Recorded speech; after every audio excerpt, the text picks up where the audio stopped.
Assalamualaikum warahmatullahi wabarakatuh. Alhamdulillahi rabbil alamin, wassalatu wassalamu ala asyrafil anbiya'i wal mursalin sayyidina Muhammadin wa ala alihi wa sahbihi ajma'in, amma ba'd.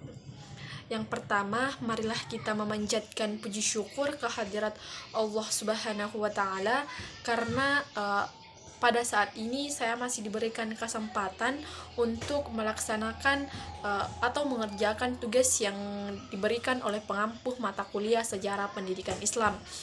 Dan yang kedua, salawat beserta salam tak lupa kita kirimkan kepada junjungan kita Rasulullah Muhammad Sallallahu Alaihi Wasallam yang telah membawa umatnya dari alam jahilul juhala menuju alam alimul ulama. Perkenalkan, saya atas nama Nurul Jirana dari kelas PAI 33 Prodi Pendidikan Agama Islam. Saya akan menjelaskan tentang pendidikan Islam pada masa Rasulullah Sallallahu Alaihi Wasallam.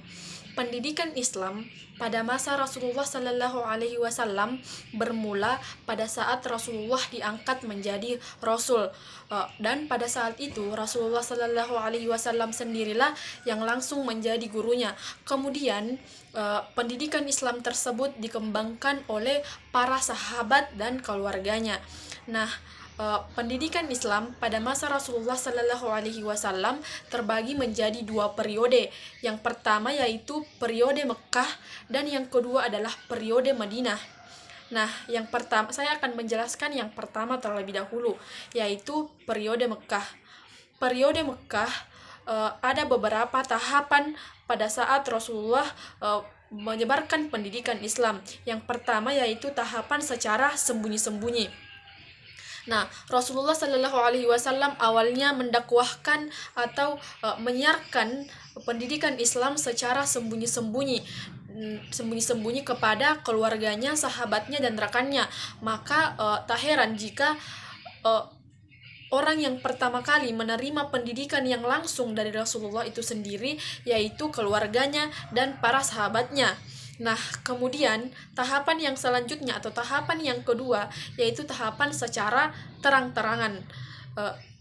Setelah 3 tahun Rasulullah Sallallahu Alaihi Wasallam mendakwahkan atau menyiarkan pendidikan secara sembunyi-sembunyi, kemudian Rasulullah menyiarkan secara terang-terangan sesuai firman Allah dalam Quran surah Al-Hijr ayat 94. Pada Quran surah Al-Hijr ayat 94, Allah Subhanahu wa taala memerintahkan kepada Rasulullah untuk menyiarkan pendidikan secara terang-terangan. Nah, yang tahapan yang selanjutnya atau tahapan yang ketiga yaitu tahapan seruan umum. Nah, pada saat tahapan seruan umum ini Rasulullah mengubah strategi pendidikannya atau strategi dakwahnya, yaitu dengan memanfaatkan pada saat musim-musim haji. Nah, pada saat musim-musim haji banyak orang yang kemudian datang ke Ka'bah datang ke Mekah untuk mengunjungi Ka'bah.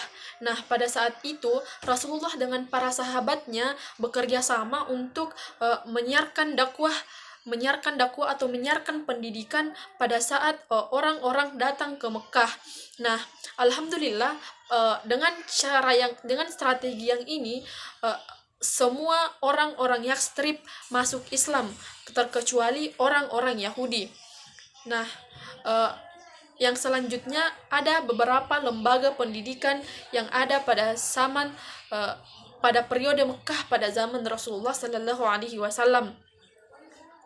Yang pertama yaitu Rumah Al-Arqam Ibnu Abi Arqam, dan yang kedua ada Kutab atau Muktab, dan yang ketiga ada Manazil Ulama atau rumah kediaman para ulama, dan yang selanjutnya adalah masjid dan jami. Nah, setelah lembaga pendidikan ada beberapa metode pendidikan.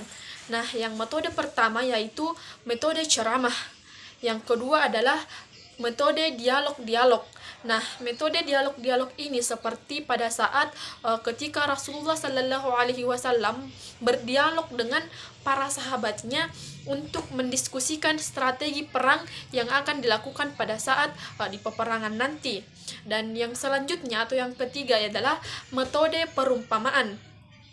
Metode perumpamaan ini seperti halnya pada saat Rasulullah mengatakan bahwa anggota tubuh adalah ibarat satu kesatuan. Ketika satu organ yang sakit, maka organ yang lainnya pun akan merasakan sakit tersebut. Nah, yang metode selanjutnya yaitu metode kisah. Metode kisah ini seperti pada saat Rasulullah berisra Mi'raj. Itu adalah kisah pada saat Rasulullah berisra Mi'raj. Dan metode selanjutnya yaitu metode pembiasaan. Nah, metode pembiasaan ini Rasulullah Shallallahu Alaihi Wasallam membiasakan untuk melaksanakan sholat berjamaah, membiasakan hal-hal yang positif agar orang-orang itu tertarik untuk masuk Islam karena melihat kebiasaan dari Rasulullah Shallallahu Alaihi Wasallam. Nah, metode selanjutnya yaitu metode hafalan.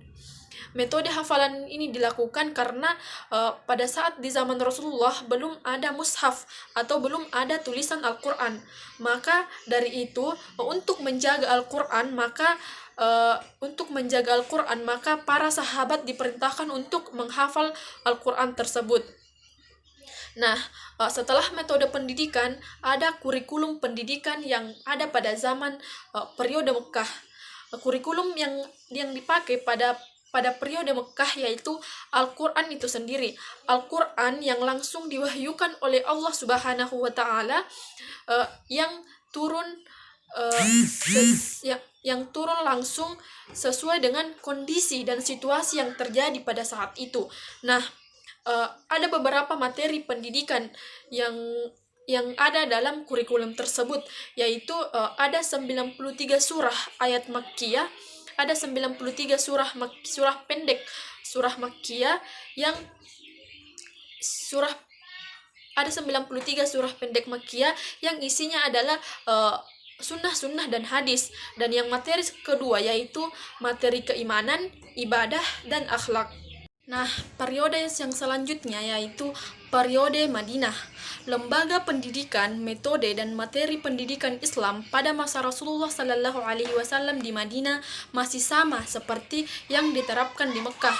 Akan tetapi di Madinah ini sudah mulai dikembangkan karena alhamdulillah pada saat Rasulullah hijrah ke Madinah, maka tantangan-tantangan yang dirasakan seperti di Mekah sudah tidak sama lagi seperti tantangan yang dirasakan di Madinah.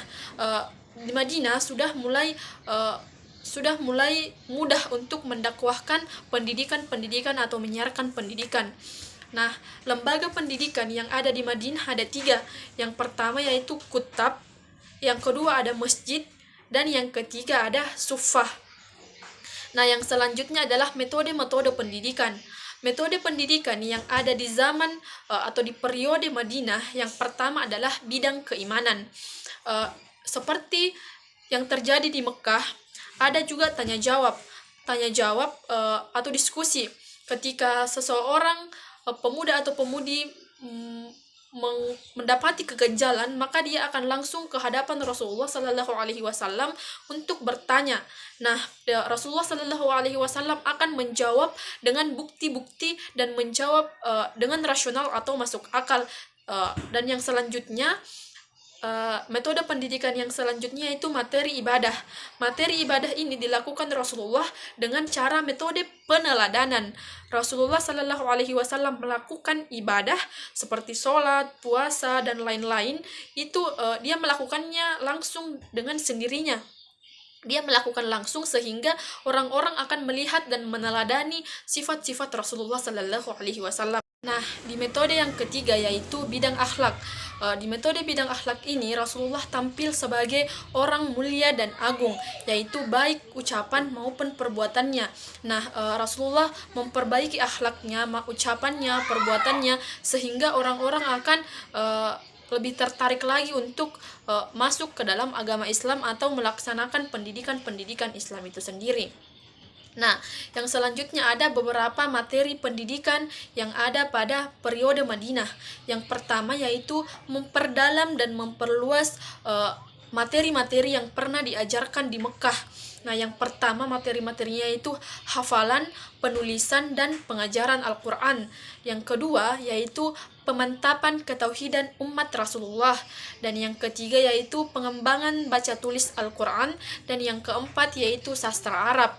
Nah, materi yang kedua yaitu pembentukan dan pembinaan masyarakat baru. Nah, di sini masyarakat yang baru ditemui Rasulullah Sallallahu Alaihi Wasallam akan dibina dan dibentuk untuk mengetahui pendidikan-pendidikan. Nah, yang selanjutnya adalah yang ketiga, pendidikan sosial politik, yaitu materi pendidikan kewarganegaraan. Nah, orang-orang di Madinah akan diajarkan bagaimana